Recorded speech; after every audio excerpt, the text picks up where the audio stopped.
This is Sean O'Malley, and you're watching Full-Time MMA. Don't be a bagel-biting, bagel-bitch boy, bagel-bitch back. What is going on, full-time family? It is time to start the show. We're not doing our traditional 5-minute countdown to give many people time to get here before we actually start. I just hit stream because it's exactly 1 o'clock and I got to be to work in about an hour and a half. So the show's only going to be going for about 45 minutes to an hour today. We got a few things to talk about, and as well as that, we're going to be looking at the new main event of UFC Sao Paulo. But what we will do to start the show, since we're not doing our original 5-minute countdown, we'll play our little 1-minute UFC Yankovic McGregor versus Khabib song just to give people some time to roll in. So if you haven't yet, if you're listening on the replay, do me a favor, check out UFC Yankovic, man. There's all sort of MMA parody songs over there like this one we're about to listen to start the show. Really fun stuff. And oh, by the way, I'll wait till people get in here before I drop the hint. Let's hit play, man. It's time. What's going on? I see we got my boy. Actually, I can't even say your name. It's Symbols. But what's going on, man? What's going on first? All right, but yeah, let's play this, get the show started, and then we'll start talking some MMA. They call me Conor McGregor, there's no one better. I'm a fuck Khabib up, then go rematch for money, Mayweather. If this dog shit Dagestani thinks he can stand with me, I'll damage him and leave him panicking. Let Russia know I am the king. I don't like you, won't even pretend to try to. I've waited this long to fight you, you shouldn't have fucked with my crew. You ambush Artem Lobov in the hotel lobby, so we went and called gang. Now I'm coked up off of Molly, now I'm coming to the stage. So I think that you should probably stay the fuck up out my way. Somebody get me a dolly. Perfect time for Nightbot, eh? I didn't trigger that. he's on it. Whoa, it's Khabib's turn. Whoa, whoa, whoa. Yo, Conor McGregor, what the fuck is wrong with you? Come here, let me smash you like chicken, just let me humble you. You take all these drugs, but you won't take home a W. If we fight in UFC or if we fight with guns and crews. No, let me stop it, you don't want me to take it there. If you want, you can take a bear, send location, and I'll be there. What's going on, full-time family? I see my boy MMA Addict in the building. Conor McGregor's responding to Khabib on social media. The shit is getting started before the press event. And we got the first press conference coming up, UFC 229 press conference on the 20th, which is 3 days from now. I think that's going to be a Thursday.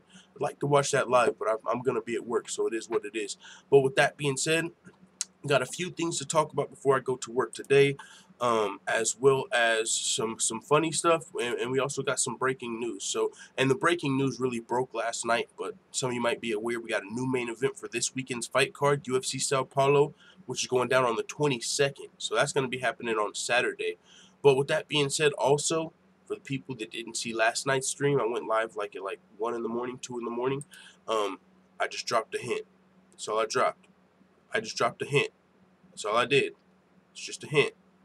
I didn't say nothing else. I just dropped a hint. But yeah, that's the hint that I dropped on last night's stream. So that's probably what I'll be working on when I get off of work, actually. You know what I'm saying? I'll give you another hint. Welcome to the Sugar Show. What's going on? I also see my boy Webs PK Vids in here. I transitioned perfectly from Luke Show to full time. What's up, family? What's going on, Ivan Hernandez? Perfect timing, I guess. I was just watching Luke Thomas as well. I heard he was supposed to be having Joanna on, wasn't able to, so they were cutting the show short. But hey, that's perfect timing. So what's going on, Webs PK Vids and Ivan Hernandez? We didn't do our traditional 5-minute countdown to really give people time to get in here, because I'm kind of on a time crunch today.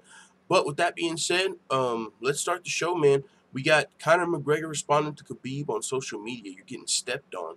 And now this is, this is Conor McGregor, that mental warfare, trying to get under his opponent's skin, just playing games with them and shit like that, but also making a statement. He's also making a statement. I'm going to dive a little deeper into Conor's response, maybe than I should. But Khabib Nurmagomedov, he posted this picture looking like he's training super fucking hard for the fight, fucking sweating all the way down, looking like, Tyron Woodley in champ camp and shit. He just, working hard for the biggest fight of his life you could imagine. And he posted the caption with it that says, "Step by step." Well, Conor McGregor posted some training footage we're going to take a look at, and he posted step by step, you were getting stepped on. And what I got from that is, you can be taking it step by step, but I'm already steps ahead of you. You know, that's what I got from Conor McGregor's post. Let me replay this so you guys can see the training footage that Conor McGregor posted with this. And there better not be no music, or I'm going to have to pause the sound. Step by step. 3 minutes.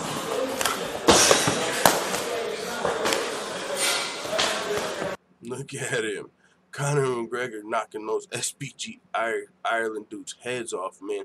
No, it's got to suck to be Conor's training partner, kind of, though, because you're getting tagged the fuck up pretty often. And you got to kind of wonder, you know, you can't really go 100% back at him at this point. I don't know. I'm sure maybe these guys can, because that's probably the benefit of training with guys that really aren't on your level, because they can go full speed at you and you're still fucking them up. Bow, bow, bow.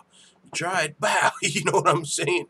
You can actually get in real fights with these guys. You ain't got to worry about them fucking really doing too much to you. But no, I still believe that training with Conor McGregor is what happened to James Gallagher.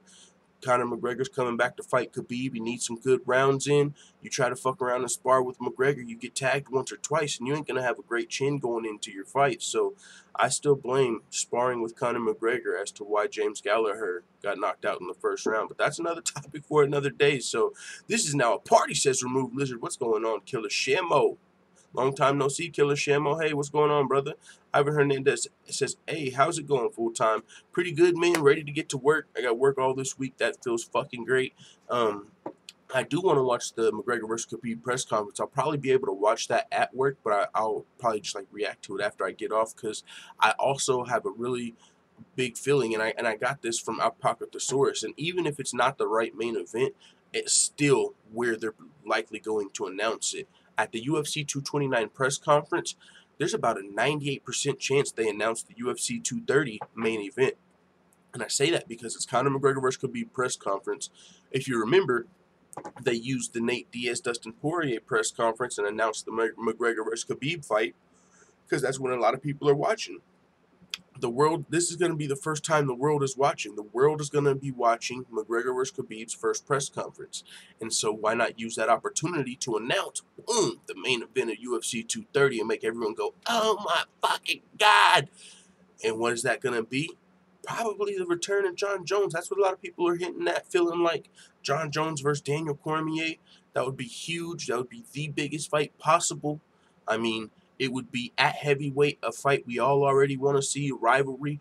At heavyweight, a new weight class, and winner fights Brock Lesnar. It would be huge. The problem is John Jones' whole USADA situation. But even if it's not John Jones, I mean, maybe it's like DC versus Gus, wouldn't be as crazy. Or even TJ Dillashaw versus Henry Cejudo. I don't know, you know, or Tyron Woodley versus Colby Covington. Now, it felt like Joe Rogan, according to some of the people who are making these predictions, if you were watching UFC 228 during the broadcast, he was talking about how he knows like the main event. It felt like he said, I know something you guys don't know. And he was really excited about the UFC 230 main event. And I believe that was before Woodley and Covington had fought, or Woodley and Till. And so people were like, well, it can't be Woodley versus Covington because Woodley hasn't fought yet. So if Joe Rogan knows the main event, if it's set, it's definitely not set between Woodley. He ain't signed no contract.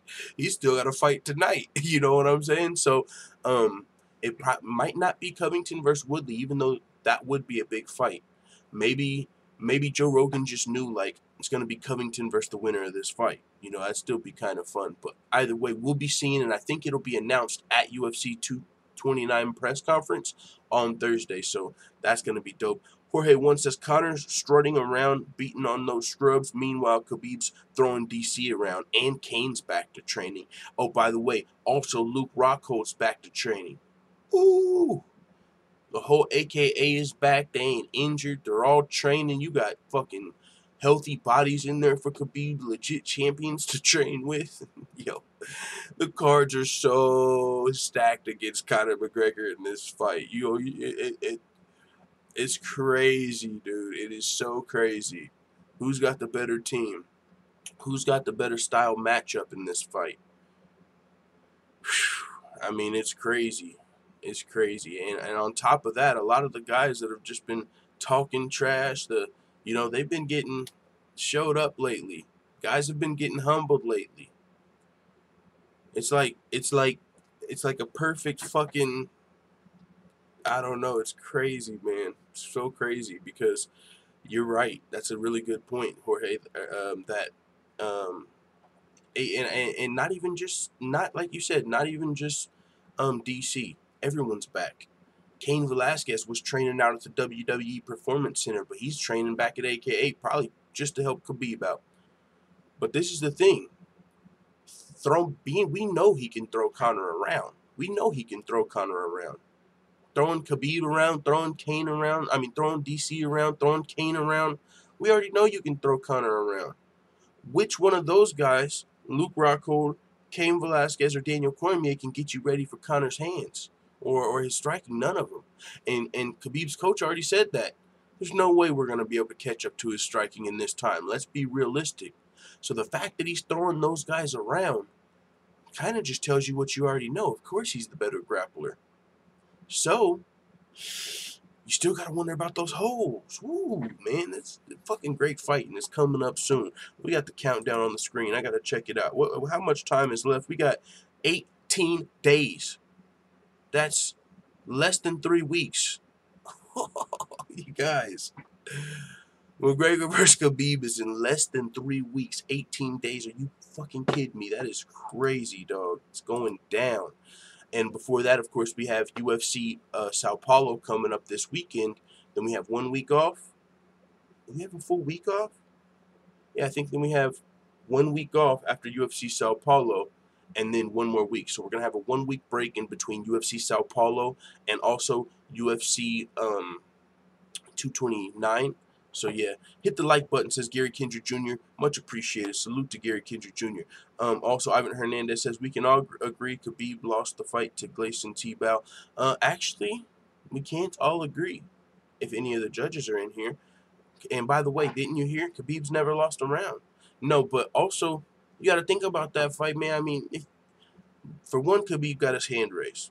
Yeah, whatever that means. But still, also, it's not like Gleison Tibau looked like he was fighting fair in that fight. You know what I'm saying? You know, it was kind of like before USADA, so it didn't really seem like level. So, hey, it is what it is. You got to give Khabib that one. Everyone other than that fight, maybe that was a bad night. You know what I'm saying?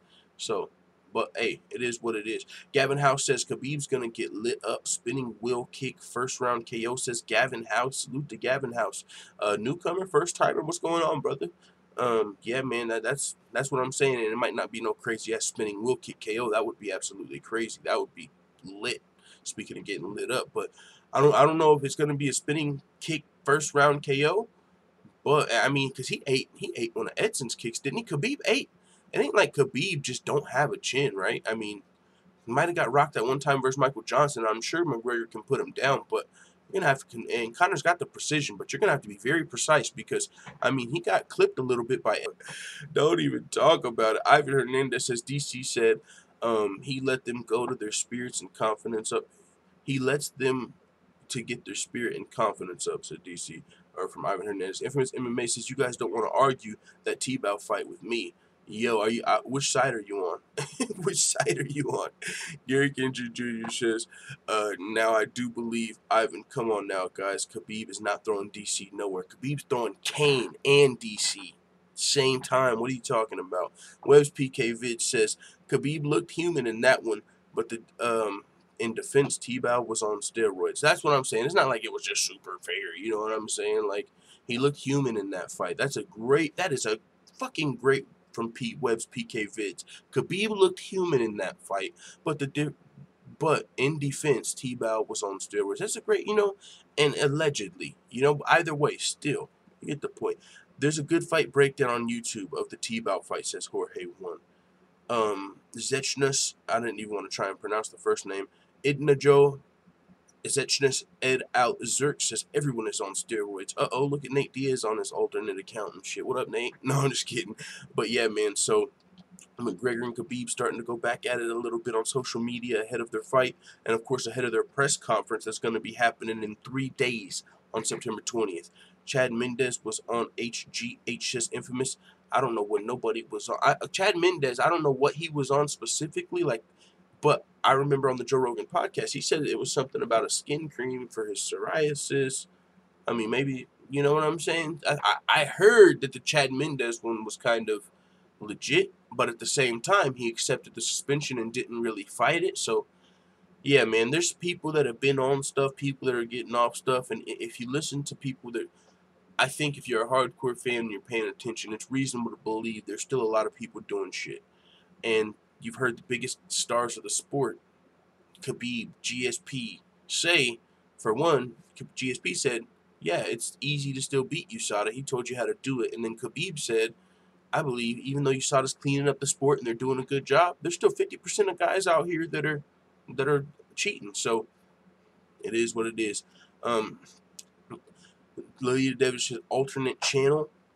Haha, I forgot what I said earlier about alternate channel. Maybe talking about the UFC Yankovic or something else. Adam Riggs says, do you think Triple G won? I had Canelo winning. I'm not a huge boxing fan, though. I saw the forward pressure and the body shots early, and also he did more damage. I mean, damage isn't the biggest sign by any means, but watching the fight, watching the whole fight, Canelo was the one pressing the action. Triple G was backpedaling. Canelo was landing body shots. I mean, a lot of them. So I was completely, but now going into the later rounds is when Triple G kind of started to catch up. You know, the later rounds is really when it turned up. But I had Canelo winning all early, and then I guess maybe if you feel like Triple G just was coming back throughout the end of the fight, you could argue maybe even then a draw.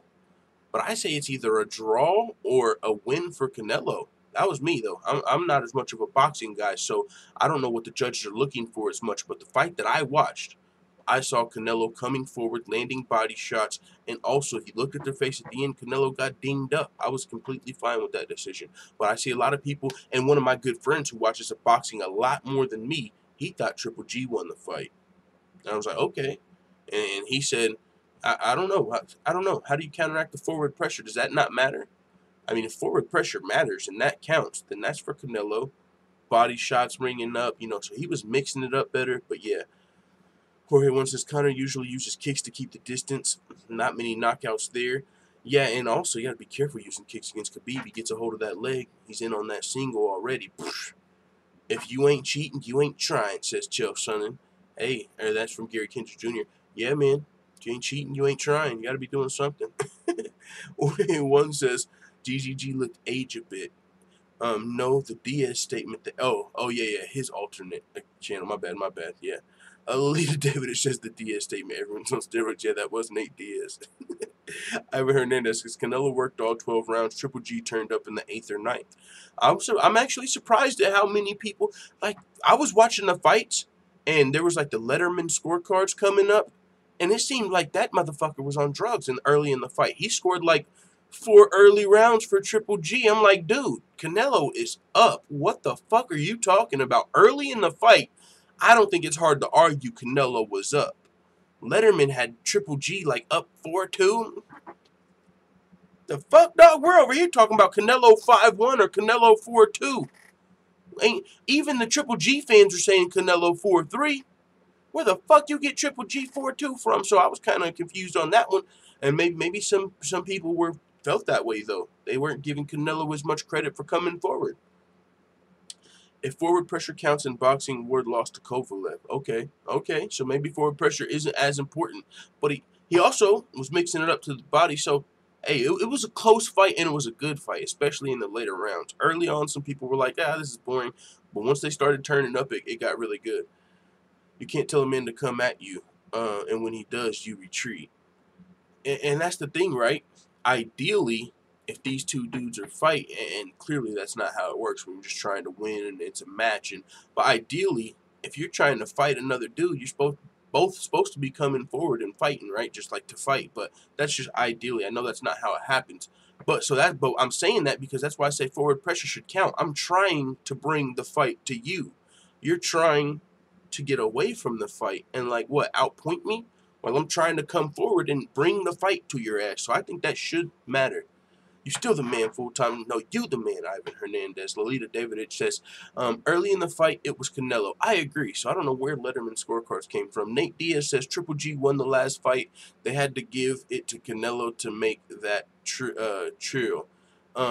do you think Triple G won? And I don't know. I heard a lot of people saying Triple G won. I know you're not Nate Diaz. I'm joking, but Eden Najal says I heard a lot of people, in my opinion, this is me. I heard a lot of people saying that Triple G won the first fight. They felt like Triple G won the first fight, and so if Canelo wins this fight, of course it makes sense for a trilogy. But the first fight really ended in a draw, so no matter who won this fight, if they wanted, they could make a trilogy. No matter who. I mean, the difference is, I guess, Canelo won the belt here. So, yeah, if you're looking for a trilogy, Canelo needs to win. But I legit thought Canelo won the fight. Not thinking about no fucking boxing politics. I legit thought he won the fight. But, of course, the politics, you know, yeah, might favor Canelo. But either way, I thought he won. So, I thought the forward pressure, the body shots. But like I said, you guys probably watch a lot more boxing than me, for sure. So, and so does my good friend, one of my really good friends. He watches MMA and boxing, even trains and shit. But he watched it, and he said Triple G. I was kind of surprised.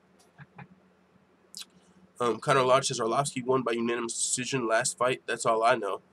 Arlovsky fought Shamil Abdurkhamov. No, I think he lost that one. or maybe you're talking about the Tai Tuivasa one, or you're trolling. But either way, let's move on from the Conor and Khabib. We got a few more things to talk about. Little interesting still. Speaking of speaking of UFC Moscow, though, if you remember, man, fuck you cut back to the favelas. Every time Mark Hunt was on the camera, boy, he was shitting on Verdun because he took the fight from Verdun. But I've explained it multiple times now how that fight went full circle. First, Verdun took Mark Hunt's fight in Australia after not wanting to fight Mark Hunt. That pissed off Mark Hunt. And then Fabricio Verdun fails a drug test. For one, we know Mark Hunt don't like fucking cheaters. Fabricio fails a drug test, and Mark Hunt gets to take his fight. So on media day in Moscow, he's in Verdun's place, and they're asking him, so what about Verdun failing a drug test? Ha-ha, did you get, you dirty cunt? Back to the favelas you go, bitch. You know, oh my God, it was fucking fun. It was so funny. It was fun, funny, and all of the above from Mark Hunt. And back to the favelas you go, you bitch. Back to the favelas. Next camera. How about back to the favelas, you cunt. And so it felt like Mark Hunt was getting that last laugh, but Fabricio Verdun fired back. And then, if you recall the result, Mark Hunt actually got submitted, so you can imagine he even let him have it more after that. But you can see on the screen, Verdun said, you're not following Daddy on Instagram. When Daddy sees you, I'm going to knock you out again. Mark Hunt says, Daddy doesn't have a job anymore because Daddy sticks needles in his stupid ass. Enjoy working at the patrol station, you rat fuck. Yo. Mark Hunt might be the best heavyweight trash talker in the game. He don't even do the shit to the media like trying to sell the fight. This is just natural Mark Hunt. On social media, on a Facebook post, he'll light a fan up, he'll light a fighter up, he'll light USADA up, he'll light Brock Lesnar up. Holy smokes. He fired back with the venom, dog. And that was hilarious. It's funny because Verdun, he got way more likes on his reply than the original statement. Yo, that's crazy. He says, Daddy doesn't have a job anymore because Daddy sticks needles in his stupid ass. Enjoy working at the patrol station. You rat fuck. What's going on? Adam RG says, Canelo's like the new Mayweather with the corrupt judges. Mayweather versus Pacquiao. What y'all think about that, though? Who was it? I think Pacquiao said, I got the belt now. Mayweather was like, yeah, this time don't talk about no hurt shoulder. I'm coming. See you in December. What y'all think about that, though? Israel S says conspiracy against Triple G. Maybe you guys are more hardcore boxing fans. I legit thought Canelo won the fight. I was watching him come forward and laying body shots. I need to hear. And Max Kellerman, I was kind of agreeing with him as well. Like, he was talking about the forward pressure. But like I said, and like Jorge said, if forward pressure counted, he said Kovalev would have won or something, or Andre would have beat Kovalev, something like that. So it is what it is. There's people on both sides. Makes for a good fight. Both of them, regardless of the decisions. You can't lie. Regardless of the decisions, it was good fights. And even on the undercard on Canelo versus Triple G, it left for a lot of dead time in the middle. We had all finishes on the undercard. I tuned in for the co-main event, and it was a hell of a fight. I was like, yo, what are we watching here? Fucking MMA? It was a lot of finishes and shit. So it was still a fun night, fun fight. Trilogy will be fun. We'll see what happens. Mayweather versus Pacquiao versus Canelo. What are we talking about? A triple threat? Let's go, Ivan Hernandez. Infamous says, you could have gave Canelo that fight. He landed more power shots. Yeah, and he mixed it up more for whatever that's worth. I mean, you can only attack 2 places, the body and the head, so if you're attacking both of them, kudos to you. But either way, let's continue. So Mark Hunt fired back at Verdun, but after he got choked out, it wasn't just Fabricio Verdun. Also, his good friend Vanderlei Silva had some shit to say about Mark Hunt. This was what Vanderlei Silva had to say on social media. He posted a picture of Mark Hunt getting submitted and said, "Fat, ugly, and white belt jiu-jitsu." But it wasn't just Vanderlei Silva taking his boy Fabricio's side. Also, Fabricio posted on Instagram and said, "I forgot to ask you, do you know how to spell Brazilian Jiu-Jitsu?" And he posted the same picture of Mark Hunt getting choked. So they got the last laugh, it looks like. But I was saying this on last night's stream, if you didn't catch it. Man, we got to see this fight again. I don't give a damn if it happens now or 2 years in Bellator. We got to see Mark Hunt versus Fabricio again. First fight Mark Hunt took on short notice. Yeah, he got knocked out, but it was short notice, and he's been wanting the smoke ever since that fight ended. Been calling him out, and Fabricio, honestly, it seemed like he didn't want it. And that's still something we got to talk about. Fabricio said he didn't want to go to Australia and shit for taxes to fight Mark Hunt in the rematch, but he went right over to Australia to fight Marcin Tybura, to take Mark Hunt's fight. Hey, make that make sense. You don't want to go to Australia because taxes to fight Mark Hunt, but you will go over there to fight Tybura. So we want to see that rematch. The first fight Mark Hunt took on short notice. That wasn't a true Mark Hunt, really. So, and now, plus, if Fabricio came back, you got to be real careful with the supplements. But I'm sure he's probably going to get, because right now Fabricio just got suspended for 2 years. But he's probably going to get proven innocent in 6 months, like all these Brazilian fighters that have been getting popped. Oh, yeah, you. By the way, guys, we're going to take your fight from you. You're suspended. You failed a drug test. They're like, what the fuck, dude? I've been taking legit stuff. What are you talking about? And then 6 months later, after they already lost their fight, they didn't get paid to fight. They already look like cheaters now. Oh, by the way, guys, yeah, they were all innocent. Yeah, all 3 of those guys, fucking innocent. Oh, him too. He's innocent. So that's probably going to happen to Verdun. He's probably going to get proven innocent. And once that does happen, then I want to see Mark Hunt versus Fabricio Verdun. Now, Mark Hunt only has one last fight. I think he wants, and he wants it to be at UFC Adelaide. One last hoorah with Ty and the boys.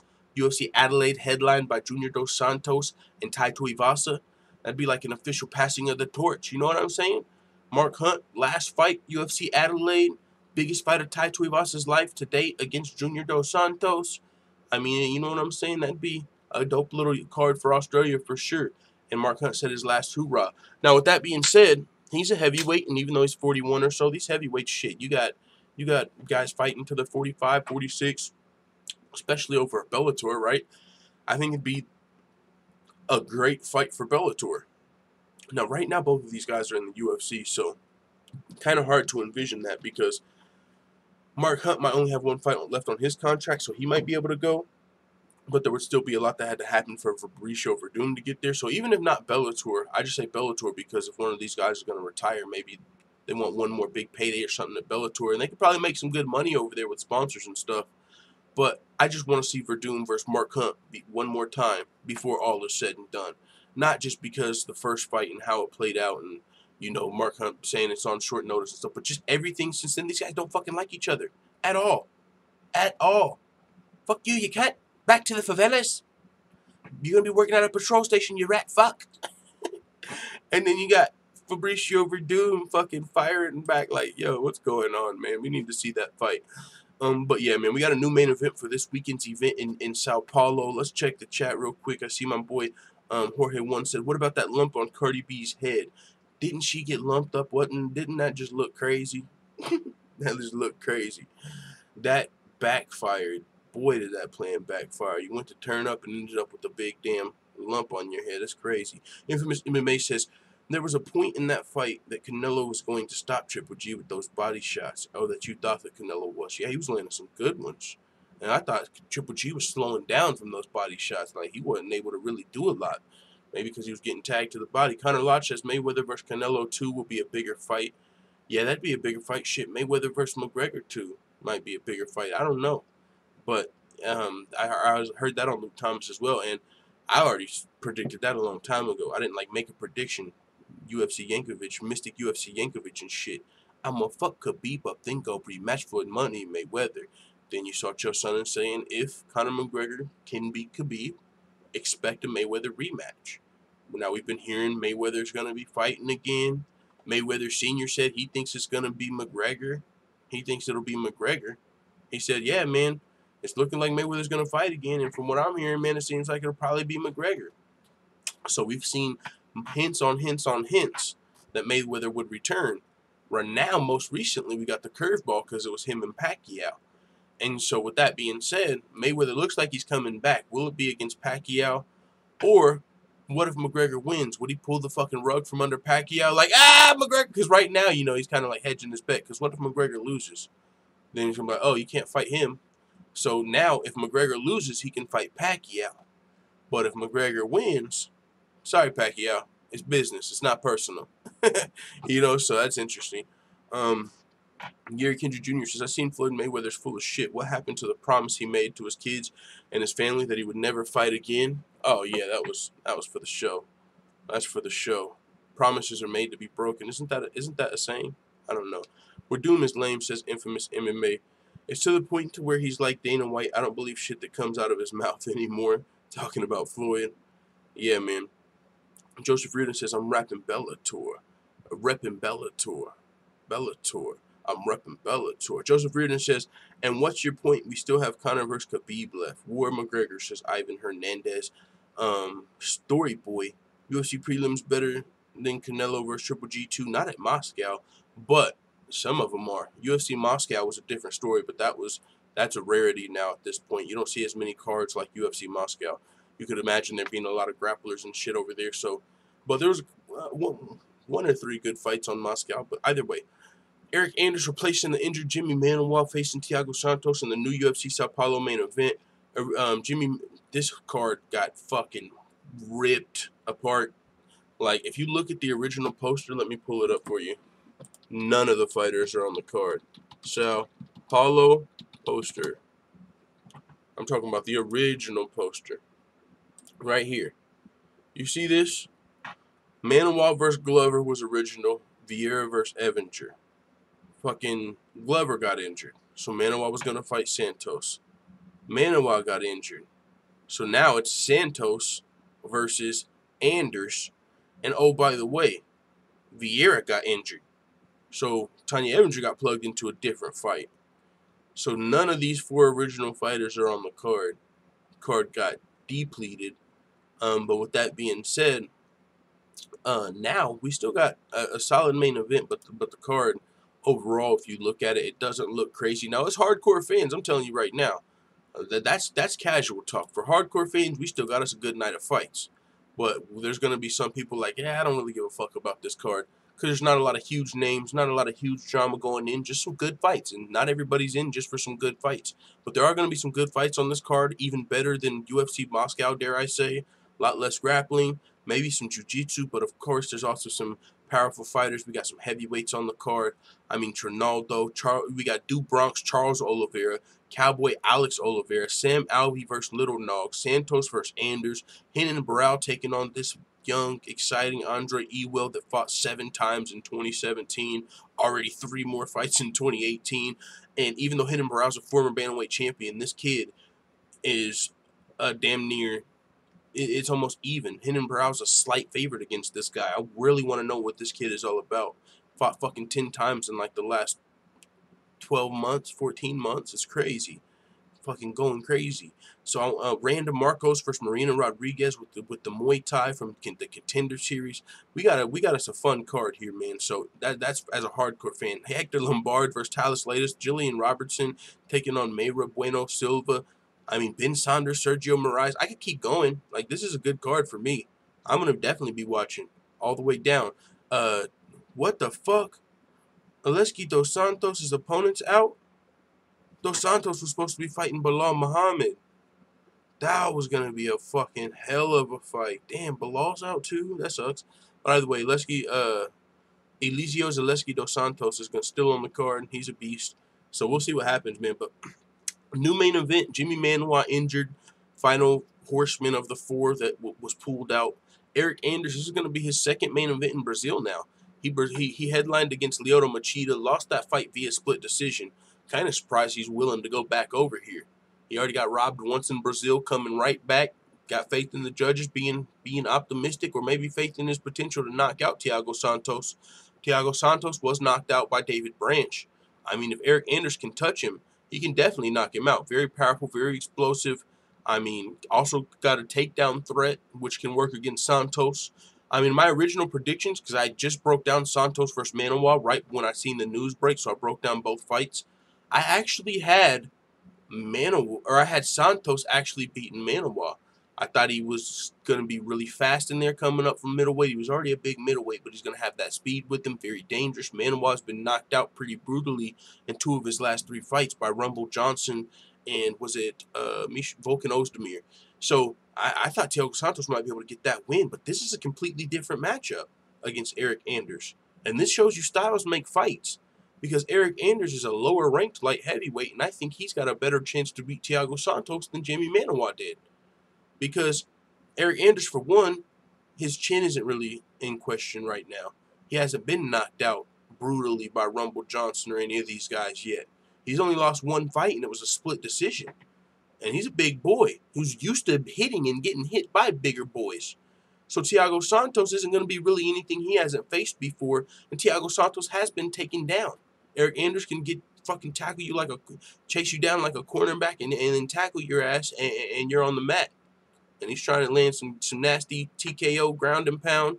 We saw him just knock out Tim Williams pretty nastily. So I actually switched my pick. I thought Santos might beat Manuwa, and I think Anders can beat Santos. So this is still going to be a great fight. Anders coming back, if it goes to a decision, it'd be crazy if Anders got robbed again in Brazil. It's like, that would be dog shit. But I mean, he's probably going to be looking to finish this fight. I wouldn't be surprised. So someone's very likely going to sleep in that fight.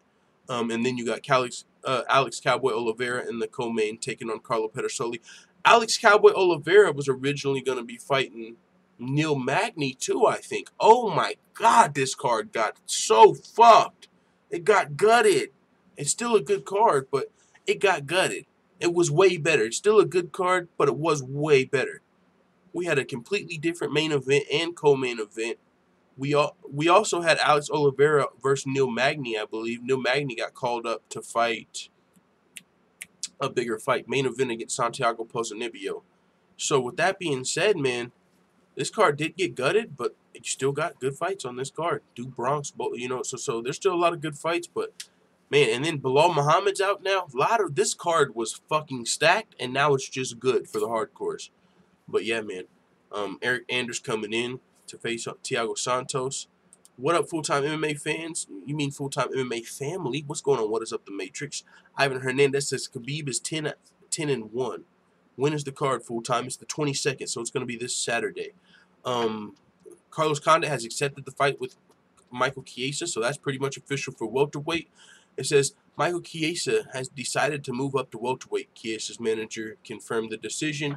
And then also it says Condit's management told ESPN they're not interested in the fight originally. Condit hoping to return to action in December, they added. But it says despite Condit's management's claim he was not interested in the fight, the former UFC interim welterweight title holder took to Twitter earlier today and announced that he was game, in fact, to fight Maverick.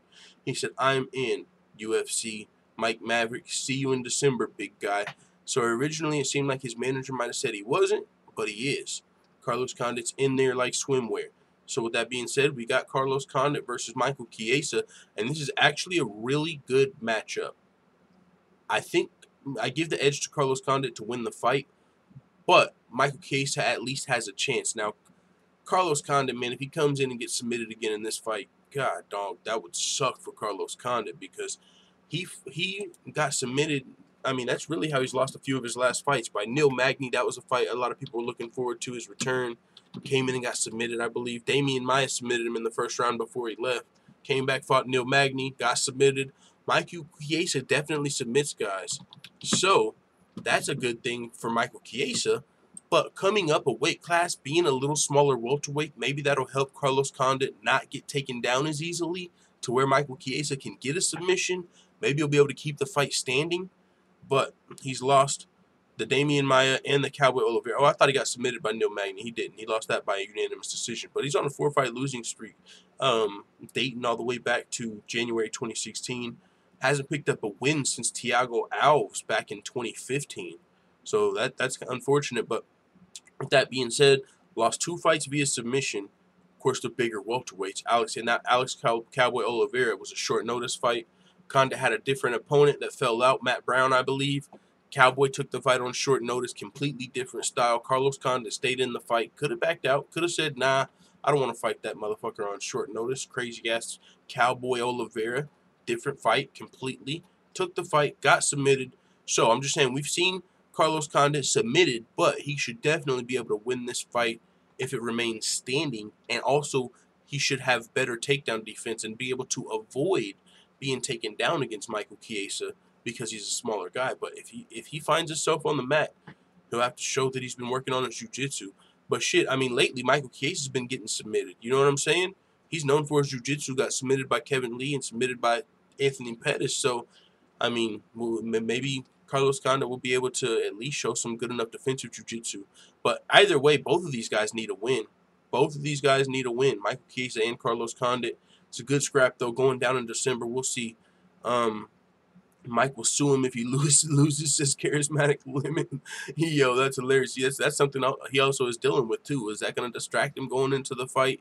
Having to worry about playing, you know what I'm saying, injured, or not playing injured, but playing up the damn lawsuit. I think his lawyer said something like this could affect him from here on out, trying to get the big money. It's like, the more you fight, it seems like the more it takes away from your case. I don't know.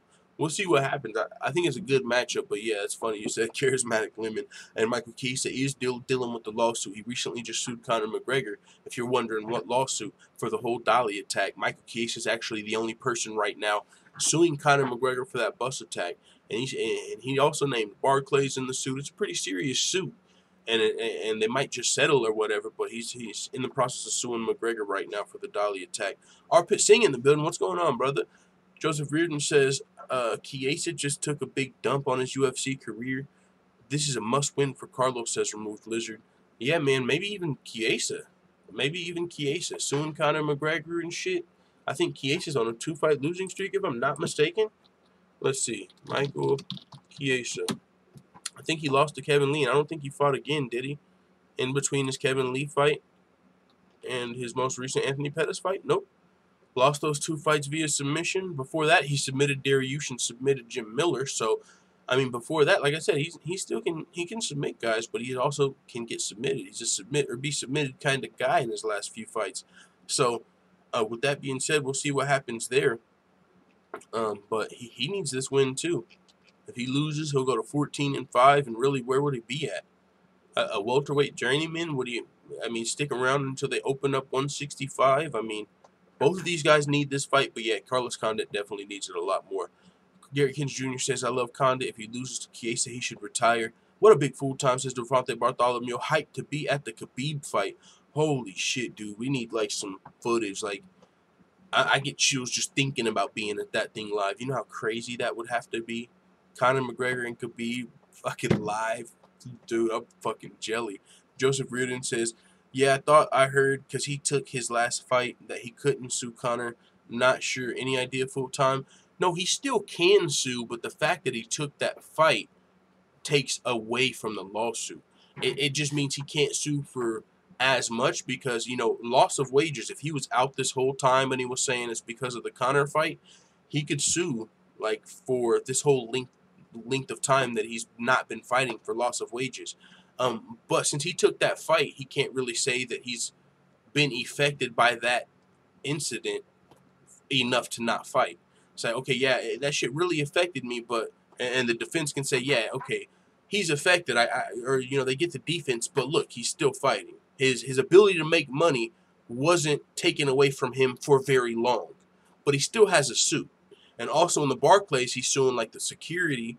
You know, there was just a dolly laying around. Whenever lawsuits come up, that shit matters. Like, who forgot to put up the dolly? Why was there a dolly around for somebody to throw? You know, when you start doing all the small details and shit, that's when you might have something. And if they just don't want to go through the fucking process of dealing with all of that and having to get drugged through court and defend all of this petty bullshit, then what likely happens is they just settle. But he still can sue, because it's not just the fact that his fight got taken away from him. That's just a part of it. But yeah, he's definitely still can. Lee should fight soon, says Adam RG. Yeah, he was talking about fighting at 229. And right now we got three possible opponents. There's a triangle going on. Kevin Lee, Justin Gaethje, Ally Quinta. Who's going to fight? I think Kevin Lee and Justin Gaethje. If I was them, I would be working on that fight. Personally, I can't hold my breath for an Ally Quinta fight, and if I'm a fighter, I'm not either. You can get scheduled to fight Ally Quinta, and then like 3 weeks later, he's like, you know what? Fuck that. I just closed on a house, you know, and I changed my mind. I want more money from the UFC, and if they ain't paying me, this main event's fucked up. I'm not fighting. You know what I'm saying? Because he was supposed to be fighting Justin Gaethje, and there wasn't no crazy injury. It was weird around the time it happened. He just kind of was like, nah, I'm not fighting. Or like it just happened that he wasn't fighting. It wasn't like it was weird with that. And just on top of that though, okay. And then on top of that though, I mean, Aya Quinta, you know what I'm saying? He's been vocal about, yeah, I'm not fighting if I'm not worth it. Like before he fought Khabib, it's funny because he was on Ariel Helwani because he was talking about Khabib's last performance and how he's just been smashing guys like a fucking chicken. And he spoke on, I believe, Ariel Helwani's show, and he was like, man, I'm not fighting Khabib. Are you kidding me? You'd have to fucking pay me $2 million to fight that guy. I mean, I wouldn't fight him unless you're paying me. Like, that's my health at risk. And then, lo and behold, he gets the call to step up to the main event. And you can imagine he got paid because he said, I'm not fighting a guy like that unless I'm getting a fucking bag. You can imagine being the main event of New York. He got a pretty nice bag to fight Khabib. But Ally Quinta just knows his worth, and he's a guy that has leverage. And when a guy has leverage, you can't really hold your breath. It's like holding your breath for a GSP fight. GSP can do whatever the fuck he wants to do. So you can't just wonder when is GSP going to fight next. Same with Aya Quinta. You can't really wonder. So, Lee and Gaethje, on the other hand, I feel like they're both still hungry. They both still want the title. They both still want to prove that they're the best. I would love to see that fight. Lee versus Gaethje. So, but yeah, we'll see what happens there. Lee's healthy. Gaethje knocked out James Vick pretty quick. He should be healthy. I like that. Don't forget to smash the like button, you bagel biter, says Ivan Hernandez. I don't even know how many people have hit like or are in the building. I ain't been checking up. I've been doing the show, checking the chat. Normally I have that pulled up on a different link. I'll pull it up. But yeah, I appreciate that, good sir. In the building, I ain't been checking up. I've been doing mute. There we go. We got 17 thumbs up, 33 people watching. Yeah, man, there's definitely a lot of people in here fucking munching on bagels. When you're done biting your bagels, do your boy a favor. Don't be a baby back bagel bite bitch boy. Hit the thumbs up button. It'd be much appreciated. We got a few more things to talk about before we get out of here, and I got to get to work. I got about 15 more minutes, 20 more minutes. So yeah, Condit versus Chiesa. Zabit Magomedsharipov talking about why he challenged Chad Mendes, you know, kind of switched it up from the Yair Rodriguez call out. And I think the true reason, and this is just my speculation, is because he doesn't want to reveal what the fuck Yair did to him. And people are going to start to wonder, yo, what the fuck did Yair do to you? Because you've been calling him out, and clearly it seems like he don't want to fight you, and you just want that ass. Pause. You just want to whoop that ass. Because, I mean, if you recall, this is a fight that's been being talked about for a while now. Zabit versus Yair.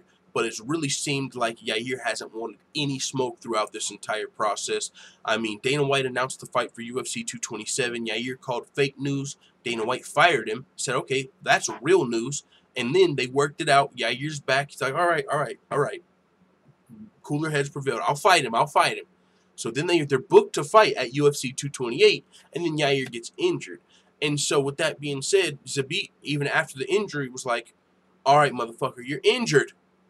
But after this injury, you can't run. It's like, motherfucker, he's clearly running. But Zabit still wanted to fight at the end of the year, even after this most recent injury. And so for me, personally, I was like, yo, this dude, it seems like Yair don't want to fight you. That'd be like Valentina coming out and being like, nope, I don't want to fight nobody but Nicco. I want to fight Nicco. Like, what? Like, no, she's out of here. Forget Nicco. So we're going to be talking about Nicco, actually, because she's fucking still delusional. And I'm not, no, like, bro, it seemed like everybody was trying to leave Nicco alone because this is like everyone was putting her out there as a victim. Like, and by the way, motherfuckers don't get to play victim anymore. A lot of people out here have went through shit, and, you know, what do people tell you? Oh, don't play victim, don't play victim. Well, how come for certain motherfuckers they get to play the victim over some bullshit? Motherfucker, you had 2 injuries, and then you fucked up your weight cut, and now you're the biggest victim in the fucking world, and so everyone's backing off, and I get it. Okay, poor little Nicco, everyone leave her alone. But why the fuck are there 3 new headlines today? Nicco saying that she believes Valentina don't want no smoke. If you're fucking so scared from the fans and the hate you're getting from the Valentina fans, and oh my God, Nicco's been dealing with so much, you guys don't understand the messages she's getting. Please leave Nicco alone. Why the fuck is she still mentioning Valentina's name in that way? It's one thing to say, yeah, man, when I heal up, I'll show everybody I want to fight Valentina. But to still be fucking coming out and speaking with the media and saying, I really believe deep down Valentina didn't want to fight me. For us to be getting those headlines on this fucking Monday or yesterday on Sunday, after everyone left you the fuck alone, everybody left Nicco alone because they felt bad because she's the victim. And why the fuck are you still talking about Valentina? We're going to talk about that after this. But either way, man, that's like Valentina coming out and saying, oh, I still want to fight Nicco, even though we all know she can beat her ass and it seems like Nicco don't want any smoke. How would Valentina look if she came out still saying, I want to fight Nicco? Like, no, we ought to leave her alone. And so I believe that's why Zabit's kind of calling out Chad Mendes. But also, he's one of the best fighters and wants to move up in ranking. And like he said, in order to be the best, you got to beat the best. Woo! Zabit Nature Boy Flair in this motherfucker. So he wants to fight those higher level guys. And that's a tough call out, Chad Mendes. Very tough wrestler, one of the top guys in the division. Been around, former title challenger. Fought a lot of really tough guys. That's a respectable call out from Zabit. But by this time, I think a lot of people really want to see Zabit versus Yair. You know what I'm saying? So, with that being said, maybe we still see that fight. Maybe we don't, though. But what's interesting is after Yair pulled out of the fight, after he called fake news and then pulled out of the fight, he's not even cleared to train yet. This motherfucker Yair, who's on the back of a milk carton somewhere, missing in action, not in a Zabit fight, you got all these other motherfuckers stepping up to fight for you because and it was a convenient injury. He got injured, guys. You got to remember, Yair did get injured. It was just one of those convenient ones. But with that being said, why is he taking... Why? It's the same fucking thing! Nicco talking this shit about Valentina after you ducked her multiple times. Yair's doing the same thing. He took to social media, not even cleared to train yet, and said, Zabit, by the way, I see you're calling out Chad Mendes. I hope I can fight you before that. What? You're not even back to training yet. You've pulled out of this fight twice now. You pulled out of the fight twice. You can't even train, and now you're calling out the motherfucker you're running from. What is going on? I think these guys are just saving face. Nicco Montaño talking about Valentina. She realizes that's the only reason people gave a fuck. That's the only reason people were talking about her. It's awfully quiet in fucking Nicco land when no one's talking about her versus Valentina. She ain't getting no fucking attention. She ain't getting no more fucking clout. She's trying to suck all the clout out of Valentina while at the same time playing the fucking victim. Get out of here. Like I said, everyone left her alone. But why are you still mentioning Valentina? And it's the same shit going on with Yair Rodriguez right now. Dude, you pulled out of this fight twice. Now Zabit's got his eyes on Chad Mendes and you're talking about, oh, but I want to fight you. Nicco's team came out and said, yeah, man, no, we want to fight Valentina. Maybe we got to beat up her sister Antonina first. Antonina Shevchenko will beat the brakes off of Nicco Montaño. I'm telling you right now. But UFC, please make it happen. Please make it happen. No, actually don't. You know why? You know why I don't want you to make it fucking happen? Because if it's not a convenient injury, Nicco Montaño is going to be putting that duck sauce all over her fucking weight cutting food. And you know that duck sauce is high in sodium. And she ain't going to be able to sweat, and her weight cut's going to get fucked up when it's time to fight Antonina Shevchenko. Because you don't want it with any Shevchenko. Why are you saying it? Yair Rodriguez, you've showed us all the signs you don't want it with Zabit. You know what I'm saying? Whenever people come around talking about, yeah, I'll fight him, but since the fans want to see that fight, I want it for more money. Same thing with Ali Quinta, honestly. Yeah, well, I know people want to see this fight, and Dana White said this. Ali Quinta feels like the higher-ranked fighter he fights, he should get paid for the higher rank. And that's cool, but if you're trying to be a fighter that gets to the top, you just fight whoever's above you so you can get closer to the title. Anybody who says, I'll fight this guy but only for more money, that's halfway between being a businessman and a coward, not going to lie, because me, Israel A., Dutch Black Clouds, Ivan Hernandez, every single one of you in the chat would fight one of these guys for the right amount of money. You give me $1 million, I'll fucking fight Zabit. Yeah, I'll get my ass kicked. But for the right amount of money, I'll get in there too. Yeah, that's not what it's about. Do you want to fight him or not? No shit, you'll fight him for the right amount of money. So will everybody listening to this. So that's a weird line too. So I don't know, but to me, Yair Montano, Nico Rodriguez, they're falling in line right now. It seems like they're both avoiding these fights, and then they're both talking shit afterward. Like, no, I really do want to fight him. It's like, Yair, how about you wait until you're not even cleared to fight yet? He's like, I can't wait till I can get back to training, and when I can get back to training, and eventually I'll be ready for a fight, then I want to fight Zabit. No, dog. No, dog. But yeah, the duck sauce, that's what I'm saying. That duck sauce, it's high in sodium. I swear to God, I looked it up. You don't know what that duck sauce is? You go to like Great Wall, China King, Panda Express, you get that yellow sauce, that shit is fire. Duck sauce. I'm gonna pull it up for you. I put up the nutrition facts. That shit is high in sodium. Nutrition facts. Boom, look. What's the highest in, guys? I'm just saying. They got the duck sauce out. Highest fucking sodium when it's time to cut weight. Somebody bring me the duck sauce. Put that shit on my fucking celery. You're supposed to be just eating the celery, not the duck sauce. Why are we drowning our celery in duck sauce? I tried to tell this fat motherfucker about this at work. Dog.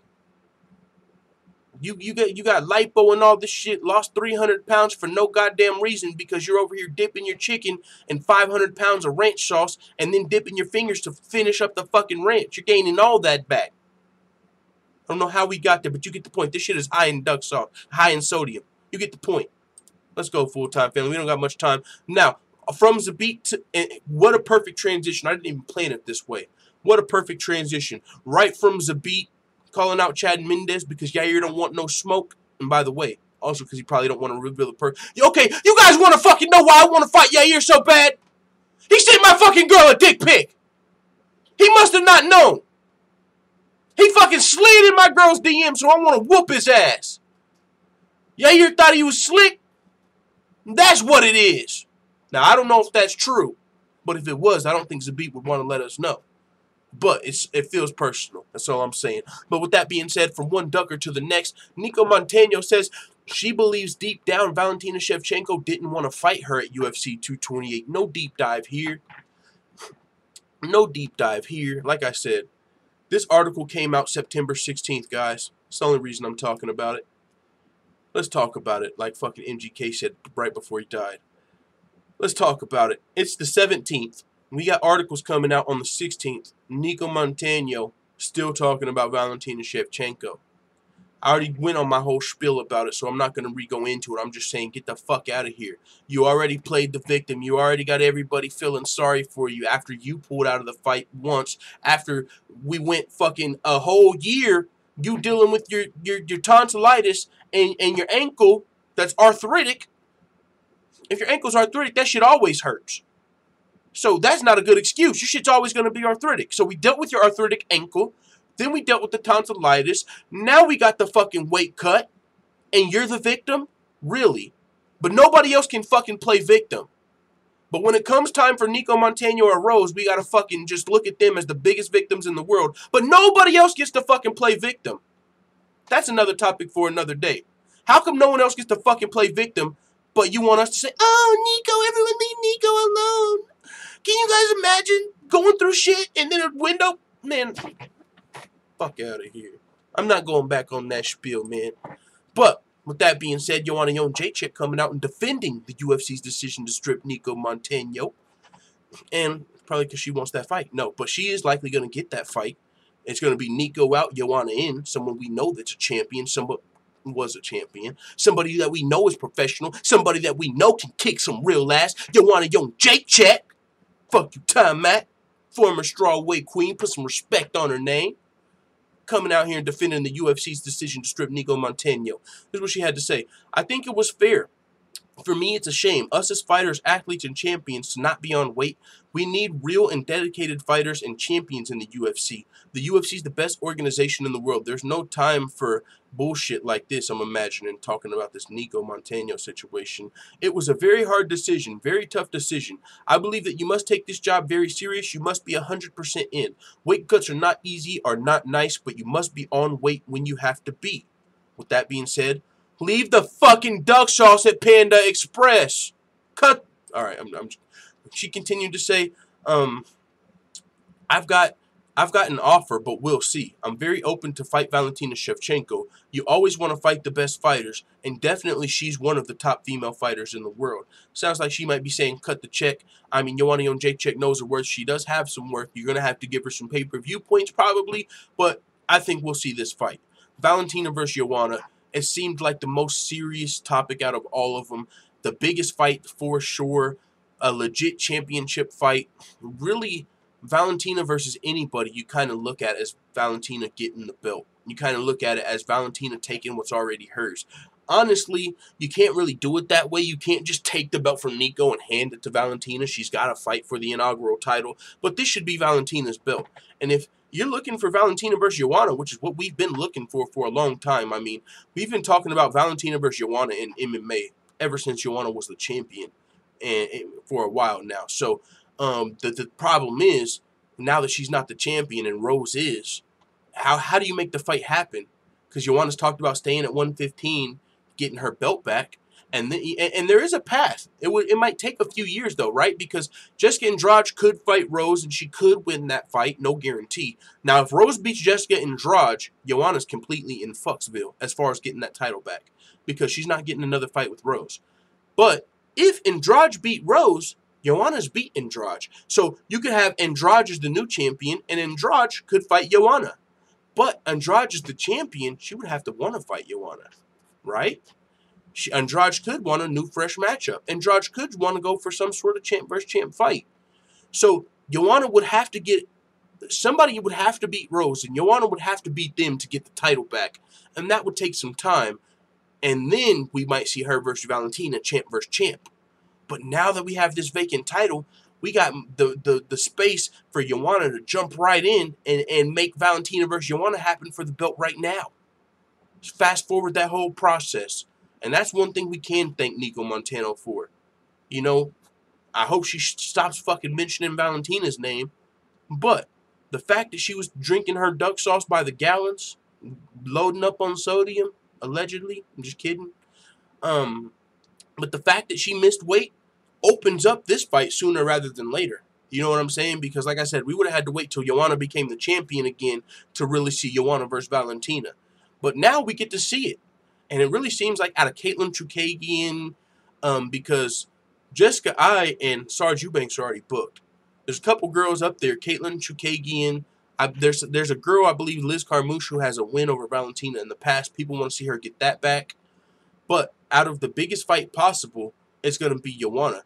Now, as far as who's the best 125er in the world, we all kind of concede that to Valentina. But I want to put this out there. Joanna versus Valentina. Valentina already won the fight 3 times in Muay Thai. I wonder kind of what the odds would be in this fight for one, because it's crazy. It doesn't matter if it's Nicco Montaño or Joanna Jedrzejczyk. You look at Valentina as a big favorite. But my question is, how fucking crazy would it be if Joanna beat Valentina in Muay Thai? And I just don't see it. I just don't see it being possible. I really don't see it being possible. Honestly, I just don't. I don't see it being possible. Sorry. How? What are you going to do? She already beat you in Muay Thai, which is legit striking. Valentina's definitely got better grappling. Joanna's not known for fucking grappling. She's not submitting chicks. Well, but guess who is? Valentina. And big chicks. Juliana Pena got put in the armbar at 135 from Valentina. So you're not out-grappling Valentina. You're not out-striking Valentina. But if Joanna wants another championship payday, while she waits on Rose to do her thug thizzle, then this would be a time for Joanna to step in. If she wants a championship payday, step on in here. But you're probably going to get a championship ass whooping, though. So let's check out the chat. Actually, I don't got much time, guys. We only got 2 more topics. I'll check out the chat a little bit right after I'm done. Just a couple more things to talk about. Henry Cejudo's UFC belt is missing. This kid's like fucking allergic to gold. Only reason this is kind of interesting is because you might know this, you might not. Whenever they had like those California house fires and shit, or wildfires, or whatever the hell was going on, I think in California wildfires, Henry Cejudo was in one of the houses, like had to scale a fucking balcony and run and shit because his house was on fire or something, and his Olympic medal was in the house, and so his Olympic medal got burned up and shit. They had to get a replacement medal. He actually got it, but now after the bad luck with his Olympic gold medal, he's already lost his UFC gold belt.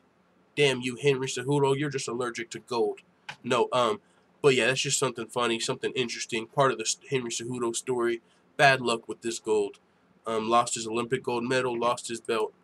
But Jessica Rose Clark, I think this might be the last thing. Yeah, this is the last thing we're talking about before we check out the chat and get out of here for work, because I got to download some podcasts and shit. Jessica Rose Clark says she offered Andrea Lee free flight room after alleged domestic abuse incident. Both of these girls are going to be scrapping it out. I forget which card they're fighting at, but the match was made, and they're both domestic violence victims, actually. Jessica Rose Clark had her incident in the past where she was a victim of domestic violence, and a lot more recently, Andrea KKK Lee with the Nazi husband. Recently, that whole domestic violence. He might still be on the run. I mean, last week was the last update we had. The police said that he might be hiding out at gyms and shit. So, however that, Andrea Lee trying to keep that situation private and shit while they deal with that. But either way, both of these girls victims of domestic violence. And from one DV victim to the next, Jessica Rose Clark extending the helping hand, a friendly offer. Offering to pay for some shit. She knows what she's going through, how difficult the situation can be. You know what I'm saying? And so she's just extending a helping hand there. And she said, I don't know her personally. We've always interacted online, but I messaged her on Twitter straight away and said, hey, man, I've got a spare room. I'll pay for you and your daughter to come out to Las Vegas if you just need to get away. And I sent her my number. And she said she read the message but never responded. That was cool. I honestly didn't expect a response. I've been in similar situations. It was just strange how I tried to offer her a bit of sanctuary, and then 2 weeks later we're booked to fight, and she's the reason I'm making my next paycheck. And so she offered it actually, before their fight was booked. And that is a little strange, Like, I wonder if Andrea Lee took it the wrong way. Like, oh, this bitch wants to get in my personal business. Hey, Sean Shelby, book it. No, but it is strange. The 2 domestic violence victims, 2 of the more known in the UFC, are booked to scrap it out. So, they can take an ass whooping. Too soon for jokes? Too soon for jokes? All these girls in the UFC can take an ass whooping, but this should be a particularly good scrap. Either way, that's pretty much it for the topics today, guys. So let's check out the chat. Anyone else find Cejudo cringy as fuck? Yeah, there's some cringe there. I think he comes across a little bit. I think this is what it is. I think Henry Cejudo's buying into the entertainment thing, and he's getting used to it, kind of used to playing a little bit of a role, maybe. You know what I'm saying? I probably should be shutting the fuck up right now, because this is probably how you get shadow banned. But I find it a little cringy, but I think it's just because he's being an entertainer and he's not all the way used to it. Like, if you look at how Colby Covington used to come across as just completely forced and fake, and nobody really bought the gimmick, as to how he's sounding now, where he's just relaxed talking about it and he's getting a lot better at making people buy the shit. I think that's where Cejudo's at. I think he's trying to, he's still kind of playing it up and doesn't realize he's got to just relax a little bit when he talks sometimes. Because my personal opinion, as stupid as it sounds, crazy as it may be, is Henry Cejudo is just, and he's kind of talked about it, so maybe it's not crazy. He's playing into the entertainment thing. I think he's going to play a fucking character. You know what I'm saying? He's got the management for it. He's got great management. I think he's going to, whatever. I mean, losing his UFC belt, maybe he really did. He probably did. But also, I could see a very smart management team, entertainment team being like, yo, you already got your fucking shit burnt in the wildfires. Let's remind everybody you're a fucking Olympic gold medal, and also get some more headlines. And that's where I go too far. I'll just say this. Headlines, people that have good managers find a way to stay in the headlines. The biggest fighters find a way to stay in the headlines. Whatever Chael Sonnen will teach you all about it. Finding a way to get headlines is a good thing. And I listen to Chael Sonnen, big fan of Chael Sonnen as far as the business and shit. Sometimes he says crazy stuff. Everybody does. But Chael Sonnen will put you on some game. And not only will he put you on game, he's got some behind-the-scenes information. But he'll tell you how important headlines are. So, hey, Cejudo. There's already headlines of you and Dillashaw. There's some headlines. How can we stay in the headlines after this? Oh, we lost our belt. You know what I'm saying? And hey, that might sound like conspiracy shit, but I'm not trying to. I'm just saying that I think it's just smart from a management team. Like, I think shit like that goes on to get headlines. And he legit got his Olympic medal burned in a California wildfire. Now he lost his belt. Another headline and boom, you see what I'm saying? Maybe not. But either way, yeah. As far as his trash talking, does it come across as a little bit of cringe? I think he's just new to this. He's just new. He's going to get better. But yeah, a little bit. I see what you're saying. Joseph Reardon says he brought that shit to the pawn shop. That's what I'm saying. Now we're thinking. He put that shit on eBay. He sold that shit to a private bidder and said, hey, don't fucking tell nobody. Because it's lost, right? Somebody's got it. Somebody could have stole it. Somebody could have sold that shit. Hey, you want the belt? I'm talking about not any belt, not any UFC belt. This used to be Demetrius Johnson's. This is the #1 P4P belt of all time. 200,000. Oh, guys, I lost it. Now he's got 200,000 in his pocket. Ain't a fucking headline. Boom, can't lose. That's all I'm saying. Sorry, I thought you said next. Can't wait. Pettis will fade away and classify himself as obsolete. Obsolete, says Israel A. Yadong. Hashtag Fire Snoop. Well, with that hashtag Fire Snoop, I think that's actually a good way to get out of here. UFC Yankovic, if you haven't subscribed yet, here's a hint for anybody here now that wasn't here earlier. This is just a hint. This is just a hint. This is just a hint. Welcome to the Sugar Show, whatever that means. So with that being said, check out UFC Yankovic, because over there we don't fuck around. We're at 811 subscribers. We're trying to get to 1,000, and once we do, it's going to be a motherfucking party. Can't wait. I got to get to work, you guys. It's been fun. Thank you guys for coming through. We're going to end the show, and we're going to play the new, updated Fire Snoop, which I don't even have a video for yet. I got to make a video for that. Fire Snoop. And I'm just going to put some memes together and make it a video. But with that being said, I still got to do that. So here are my download, because I have to download it. Fire Snoop remix. We're going to play that. Here's the old Fire Snoop. I'll just let those memes roll while the new version plays. But the new version is still coming up. Here it goes. Y'all ain't ready. Y'all ain't ready. Hey, 26 thumbs up, man. If you haven't yet, do your boy a favor. Hit thumbs up. We got 43 people watching right now, which is good to see you all. But I got to get to work. I got to get out of here. Yeah. Wait. Hey, I got to get out of here. Thank you guys for coming through. If you're new, it would be much appreciated if you hit subscribe. We do this every single day. We fucking do a live MMA news show every single weekday. We're live on the weekends. We do predictions. We do all type of stuff, man. One of the hardest working and best MMA channels on YouTube. So subscribe, do your boy a favor, and also hit thumbs up if you haven't. Full-time family, you guys must have a fucking truckload of bagels out there, because there's plenty of bagel biters left out there in the audience. But once you're finished biting your bagel, hit the thumbs up button. And with that being said, it is time for motherfucking hashtag Fire Snoop. You know you fucked up, right? Mystic full-time in the house. Let's get it. With so much drama in this day and age, it's kinda hard being full-time MMA, but I somehow, someway keep coming up with content for my hitters like every single day. Now let's get to this nigga Snoop. Disrespecting McGregor, thinking that shit was cute. Calling Conor a bitch, what the fuck does that make you? You ain't no big dog, old nigga, you a pooch. And keep it real, Conor didn't even fucking lose. Fook the Mayweathers made $1 million off them dudes, and that's in a pillow fight. Boxing ain't no real fight. How we get knocked out to walk out looking like 1 million likes? Snoop, I think you sipping too much gin and juice, cause something's gotten into you. What the fuck you thinking dissing one of the dudes getting you paid? Now a lot of people don't like you. Got him on Twitter yelling hashtag Fire Snoop. Biatch! Full-time in the house.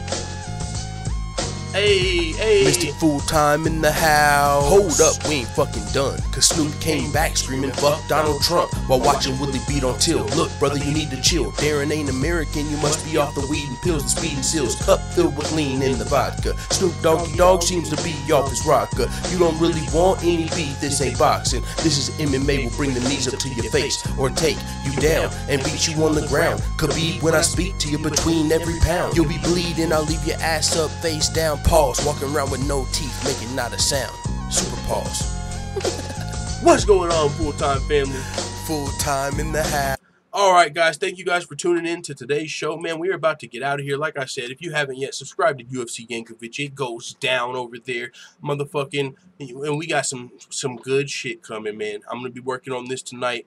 I mean, spoiler alert, I'm fucking remixing Kill Shot, motherfucker. Eminem's Kill Shot, and it's gonna be O'Malley versus Keno State, motherfucking tuned. And subscribe to UFC Yankovic. I did see my boy El Chapo wanted to respond to that. He said you could give Tyron Woodley run for his money in the rapping. Oh, for sure, man. Tyron Woodley, holla at me. I got the ghost writing. I heard Tyron Woodley's new track. It's still pretty dope, but I was gonna remix that too. But it's hard to find the instrumental version of that, so I'm just going to remix Kill Shot. But I was playing that shit out too. So salute to you guys, man. We'll be back tomorrow. You know how we do it every single day, every weekday. Mystic Full Time, UFC Yankovic. Let the full-time family know what you guys think in the comments. We out.